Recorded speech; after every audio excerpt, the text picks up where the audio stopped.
March, you kind of go through, and then, but you start to, you meet with a lot of people, and I had been the congressman for this area for about 6 years, and so I had a relationship with Bethune-Cookman. Obviously, once I became governor, in terms of the Florida Classic, it became a little more complicated in terms of how I did it. But I was 6 years, with being, rooting for Bethune. But so we had good relationships in Congress. We worked on the White House HBCU initiative. I think that was in 2017. Was a member of the HBCU caucus, and so when the presidents came to see me, talking about some potential opportunities for support that would really benefit the state. I was really glad to do that and glad to discuss it. And so as it came time to present the budget for fiscal year 2021, we put in the governor's recommendations a real historic amount of support for our HBCUs. Now, obviously, we've done a lot with FAMU, with the big center that we funded last year in this current fiscal year, but we also understand some of our private HBCUs, play a really important role for expanding opportunity. So we are able to get it in the budget in our governor's recs. But you do that, and you never know how it's going to make it through the legislature when you get into those situations. But as we were going through the legislative session, and you have people like Representative Bush, who's here, who really pushed hard and helped us get it into the budget. And then obviously a lot of the folks you see up here were really instrumental in making sure that it got through what the legislature was going to do. And so that was really, really significant. Now, that was really only half the battle, because we were in a situation where the economy changed a lot, obviously, since March, and I think we're going to be able to recover, but that impacts the budget situation. And so I went into looking at the budget saying, okay, we have all these historic victories, we want to preserve those, but we also are called upon to find historic savings through budget vetoes. And so we ended up vetoing $1 billion. Some of the stuff was in my budget, some of the stuff was personal to me, like my own job growth grant fund, but we had to make choices to do it. And I felt that when you look at things like taking the minimum teacher salary to the top 5 in the nation, when you talk about some of the things we've done with environment, when you talk about some of the things we've done from infrastructure, we needed to do what we could to preserve that, and we did. But we also, I believe that what we did with HBCUs this year was really significant. And I could say wait till next year, but it may not have happened next year. So I wanted to make sure we preserved this support for HBCUs. So we were able to do that. We're able to be here today, to celebrate that victory. Mary McLeod Bethune's 145th birthday is coming up on July 10th. And so her vision for this university and others like it, I think, are really why we're here today, why we all came together to be able to provide this support. So these investments in the budget are significant. You're talking about an increase of $13 million for Bethune-Cookman here. You're talking about an increase of $3.5 million for Florida Memorial and an increase of $3.5 million for Edward Waters College. And we're going to have Representative Bush come and talk. And then you're going to hear from the presidents. This is really, really meaningful. The funding will help advance academics, research, and education of students at Florida's HBCUs, 3 of whom are ranked within the top 50 of historically black colleges and universities, according to U.S. News and World Report. This is an important part of Florida's history, and it's an important part of having opportunity for all Floridians. And I must say, for Black History Month at the Governor's Mansion, when we had our reception, I think Bush, you helped bring the Florida Memorial folks there. We had the FAMU band and everything. It was really, really neat. And so I want to thank them for being very active in this legislative session, coming up to the Governor's Mansion to celebrate Black History Month, and obviously for all that they're doing to support opportunity for young folks in the state of Florida. So I want to bring up Representative Bush, who came to see me last year, was talking about a number of things, and I know all the HBCUs are important to him, but specifically down near where he lives in Miami-Dade County with Florida Memorial University. So Representative Bush, come on up. Thank you, Mr. Governor. To our president of Bethune-Cookman, Dr. Kraft, and to all of the other presidents of our HBCU schools, and all of my colleagues that are here, the chairman of the board of Bethune-Cookman, the Alumni Association members, and to each of you in your respective places. Mr. Governor, I just put a couple of notes to stay on point. So I'm just so I can take a minute, because if I didn't do this, it'll be 15 minutes. But let me just say that I want to thank you, Mr. Governor, for being here. As a graduate of the class of 1979, I'm proud, and I see one of my classmates there. I'm honored to be here to be a part of this historic event. Let me just say that our founder, Dr. Mary McLeod Bethune, started this great institution on October the 3rd, 1904, with faith in God, $1.50, and 5 little girls. I thank God for the Florida legislature. All of these members, all are not here, but some of them are here today. I thank God for all of the participants in making this happen. And these are reoccurring dollars. All of those dollars, they are reoccurring dollars, Mr. Governor. And I thank God for our governor, Governor Ron DeSantis. I want to ask y'all to give him a round of applause at this time. I'm going to tell you the reason why I thank God for Governor Ron DeSantis. He has extended more life to the dream, to the vision, and the legacy of our founder, Dr. Mary McLeod Bethune. The ancient Egyptians said, when you remember the dead, you bring them back to life. Mr. Governor, as we gather here today at this appointed place and anointed time to recommit ourselves to the legacy of our founder, Dr. Mary McLeod Bethune, to enter, to learn, and depart to serve. You, Mr. Governor, with a stroke of a pen, you now have afforded thousands of black boys and girls an opportunity to enter this institution of higher learning, to achieve the vision, to enter this institution to learn, and depart from this institution to serve humanity. What a marvelous return from God to our founder, Dr. Mary McLeod Bethune, just having faith in God, $1.50, and stepping out with 5 little girls. But watch this. And her return of her investment of $1.50, and God used the Florida Governor Ron DeSantis, in her investment of $1.50, and she returned this year $13 million. I think that deserves a round of applause. That's a good return. So on behalf of all of the Alumni Association members, not only in the state of Florida, but all over this country, Governor DeSantis, I want to say that we thank you very much. In closing, there's an old saying, action speaks louder than words.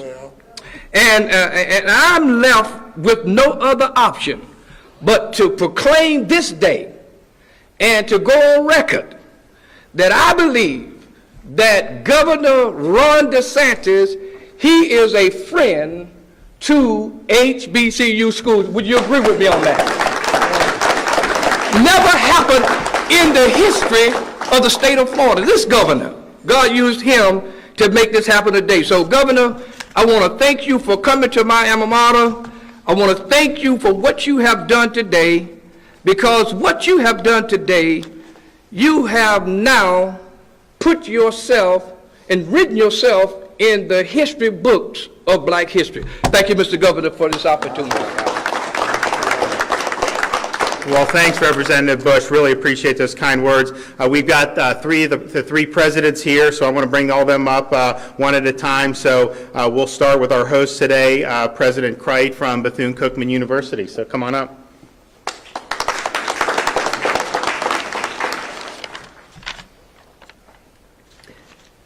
Thank you very much. Representative Bush, I'd really rather not follow you, but that is it's my due today. So let me say, first of all, good afternoon. On behalf of the students, faculty, staff, and community at Bethune-Cookman University, it is my sincere privilege to welcome Governor Ron DeSantis and members of his team to the great Bethune-Cookman University. We are honored to have you. I want to express, on behalf of this community and its many alumni and stakeholders, our most sincere appreciation to you for your leadership and your generous support of our beloved institution. To Senator Bracey, Representative Anton, Representative Fedorov, Representative Bush, to members of my own leadership team, particularly Dr. Bearden and Mr. Golden, and of course to our amazing students, and to so many others who were instrumental in this support, we are eternally grateful. I also must thank and acknowledge my colleague, friend, and boss, Judge Galvin Perry, the chair of our board, who in many ways was really the catalyst to this event. And we don't have time to get into that, but you need to understand the yeoman-like effort that went to even getting this on the agenda. And for that, we are grateful. I want to also thank Ms. Cass Jackson for her stewardship of this initiative, and of course, Trustee Gibbons for his yeoman-like effort in support of our work. Now, I'll be really brief here, but I don't need to remind you how critical the support is to Bethune-Cookman University, Edward Waters College, or Florida Memorial University, the state's three private HBCUs. The investment in these institutions on the part of the state of Florida is obviously and demonstrably critical. But so too are the signal effects. With this budget line, the state affirms its recognition of the extraordinary contribution and legacy of these three institutions. And today in particular, universities, and especially HBCUs, are faced with profound and even existential challenges. These challenges are only matched by the utter necessity of our work and the recognition of the role we assume in bridging the gap between ability and access for some of the state's most vulnerable, marginalized, and brilliant students. So it is a blessing to be able to serve our communities, and because of the support from Governor DeSantis and the state of Florida, we are so thrilled at the prospect of working to continue to fulfill our mission, support our students, and to actively and enduringly contribute to the state of Florida. Thank you. All right, President Faison, come on.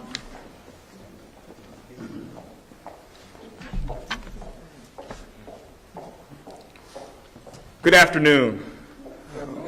On behalf of our Board of Trustees, our entire administration, faculty, staff, and students, I am delighted to bring you greetings from the state of Florida's first independent institution of higher education and first historically black college or university at the Edward Waters College, where we are best known as Jacksonville's higher educational crown jewel. Certainly, I am just delighted and so thankful first to our distinguished governor, Governor DeSantis, for this tremendous investment in the future of Edward Waters College and all of the HBCUs that are a part of this great state. Certainly to the members of the Florida State Legislature that collectively came together and thought enough of these historic institutions to make this kind of investment. And certainly want to thank all of the members of the Legislative Black Caucus here in Florida that championed this cause for our institutions. I would be remiss if I did not especially thank the Jacksonville delegation that has really championed this cause for Edward Waters College, and certainly the portion of that delegation that represents our institution, Senator Audrey Gibson, and also one of our alumni, Representative Tracy Davis, who also were real champions for this as it relates to Edward Waters College. I'll be brief, but in one word, Governor, the word is transformative. This is truly a transformative investment for Edward Waters College. We talk about gap funding. Many of the students that come to EWC, as do also attend the other institutions in this state, don't drop out. Many times they stop out because of financial difficulties. And so this is going to enable literally thousands and thousands of our students to remain in our institutions. And even those that may have left, we can now reclaim them because of this additional support. And so, Governor, we are so most thankful for that. And then we talk about the promulgation of additional academic programs. I know for us at EWC, we're looking to be able to utilize these funds, Governor, to be able to bring on new academic programs, computer and information science, forensic science, social work, and then also the advent of our first graduate degree program, which ultimately, Governor, will lead to Edward Waters College being transformed from Edward Waters College to, at long last, Edward Waters University. And so we are just so, thank you. We are brimming with anticipation and so very, very thankful for the tremendous investment and the transformative work that you led, Governor, and that our state legislature led. So thank you so very much, and God bless. All right, President Hardrick, Florida Memorial. The floor is yours.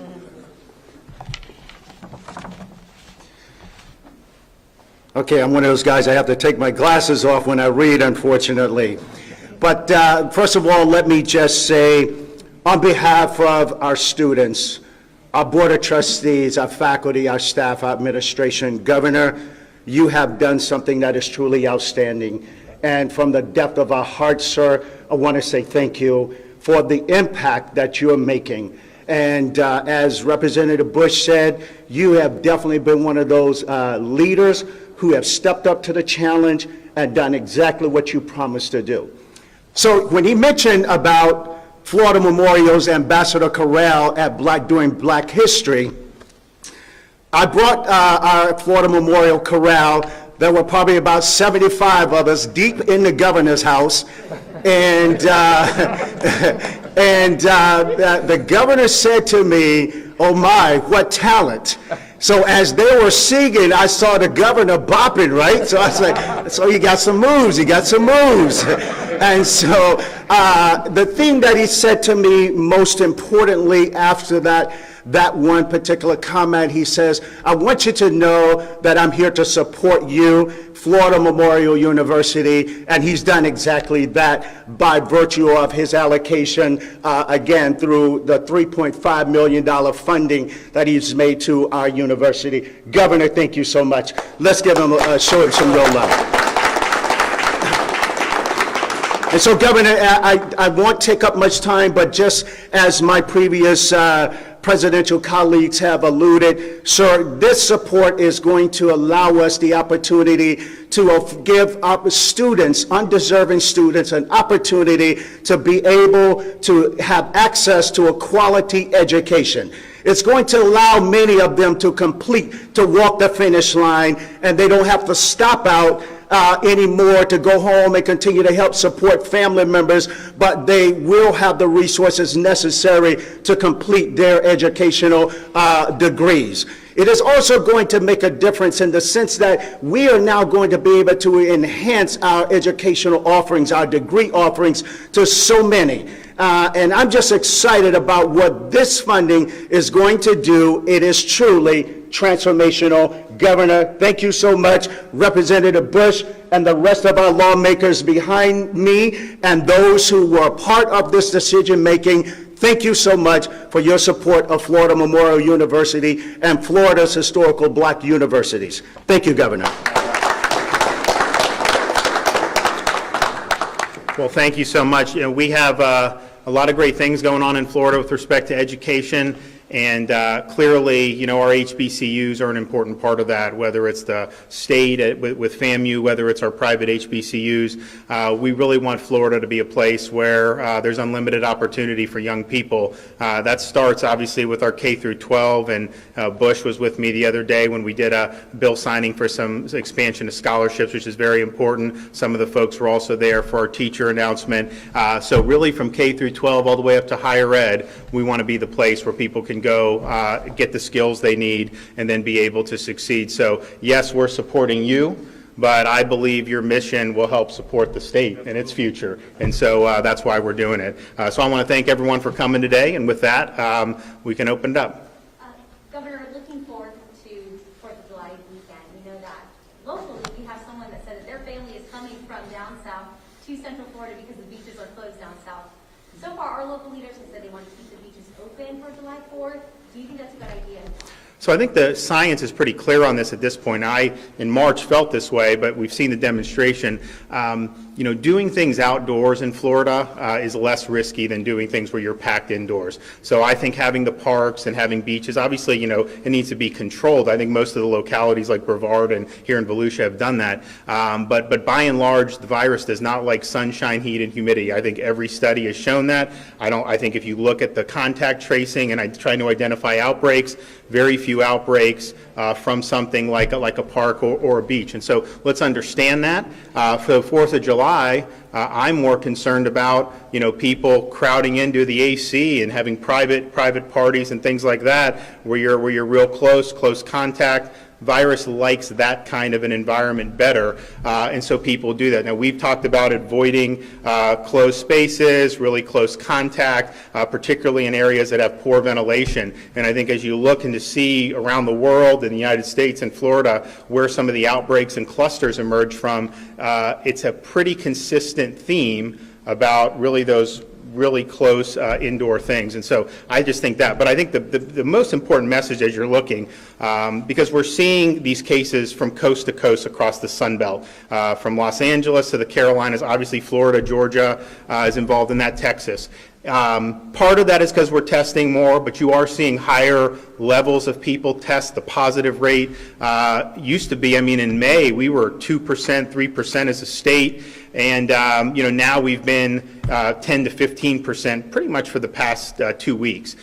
So that is something that we would like to see go back down. And part of that is just people, I think now that they understand again, because I think after Memorial Day, when it fell out of the news, people kind of just thought it's over, because our numbers were very low, very consistent all through May, beginning of June. And then I think kind of some of the just easy things that you can do, I think fell down by the wayside a little bit. Now people understand this thing doesn't just go away. You can do a lot of things. If you just take some small precautions, you're going to be okay. So we understand. I think people understand that. We're seeing this, and now people interested to test, particularly young people. You know, one of the things with these test results, it's the median age has been in the 30s now. It used to be in the 50s just like a month ago.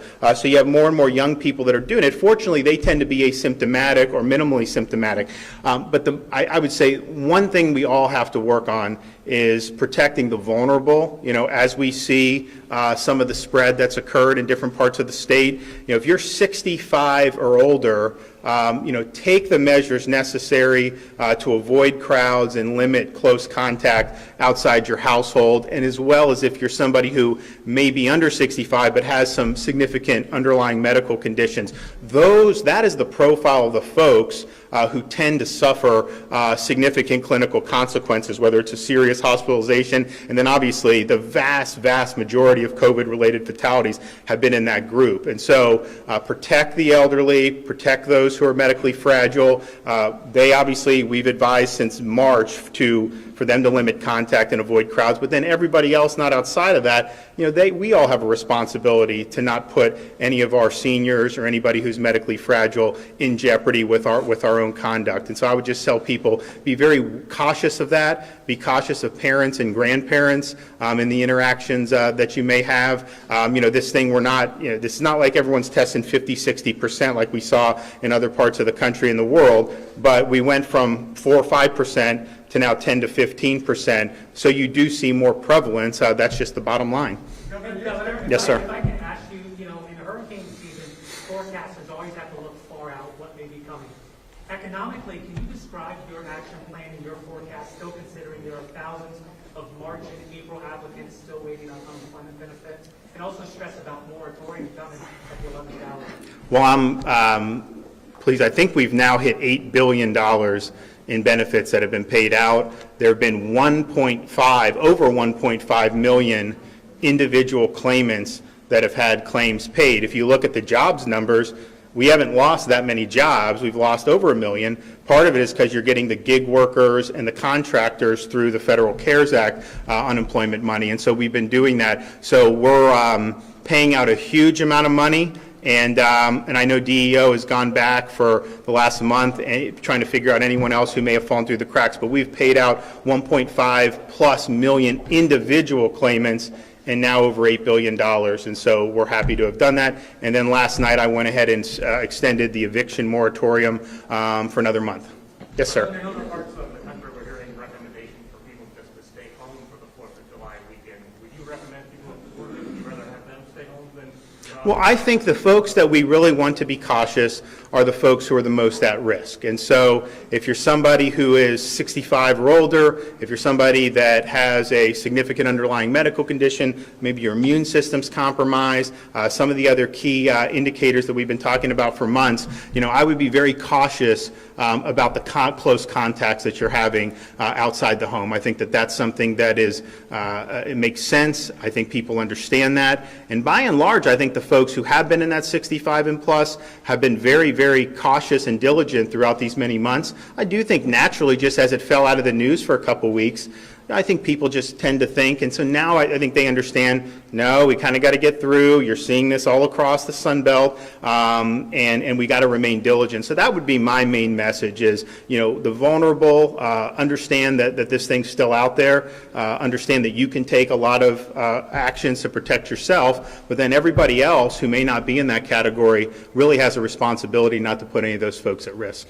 Yes, sir. The balancing act between tenants and landlords, the moratorium on eviction. Can you explain why it went down to the wire last night, just a few hours before the We got a lot going on, man. I mean, we're working on 24/7 on a lot of different things. Obviously, we had the budget. I held the budget till the end because when they laid it on the desk, we were just now getting into seeing some of the COVID fallout. I mean, we knew COVID was here in March, but remember at that time, we were testing, New York did not have a documented case until I think the first week of March.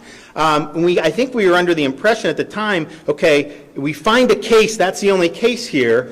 And I think as the weeks went on, we started to understand this thing's actually been out there for a long time. So it just caused us to now, so obviously had an economic effect. We're now in a situation where we have much better infrastructure in place, to help deal with it. But there's just a lot going on with that. The budget, I thought, should wait because I wanted to have all the information in front of me. We didn't lose as much revenue as they predicted in April, May, and June. We obviously took a hit, but I wanted to see, are we going to get more federal money? We may yet, but I couldn't depend on that. So we wanted to wait till the end. We had a lot of stuff, a lot of irons in the fire, and that's just kind of the nature of this. There's things happening all the time. We got a really big state, a lot going on. The epidemic is not uniform throughout the state. If you look at what's happening in Miami-Dade, that's different than what would be happening in in Orange County or Volusia. I mean, Orange County, I think the median age has ranged, the daily cases, 28 to 33 or something like that. Incredibly young. Miami is skewed younger than they were, but they're still, I think, in the early 40s. And so the shape of it just looks different. So that's all. There's just a lot going on, and we're trying to do the best we can. One more.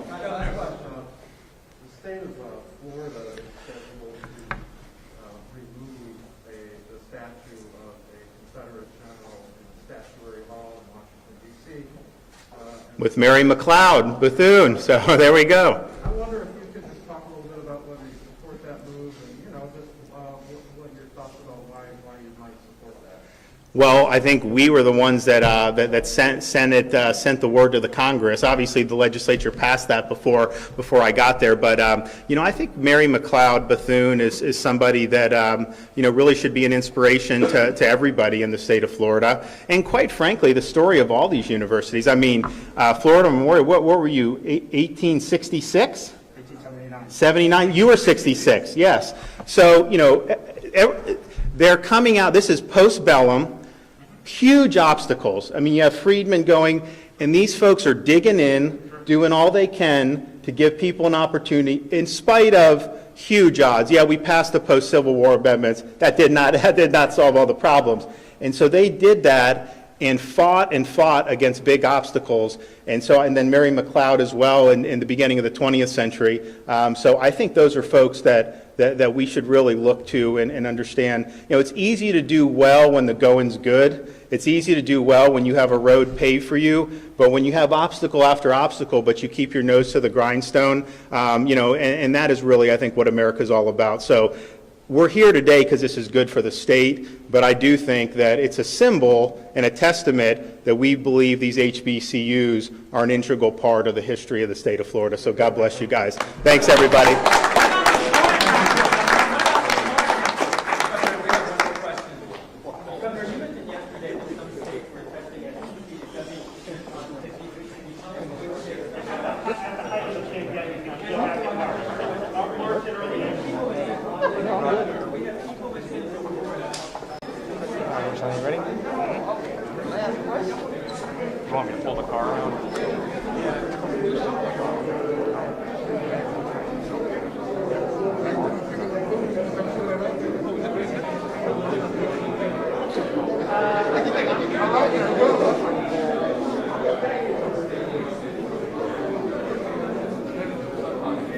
Because remember, that's what the language is. That's what all these penalty clauses and all of this and all of that.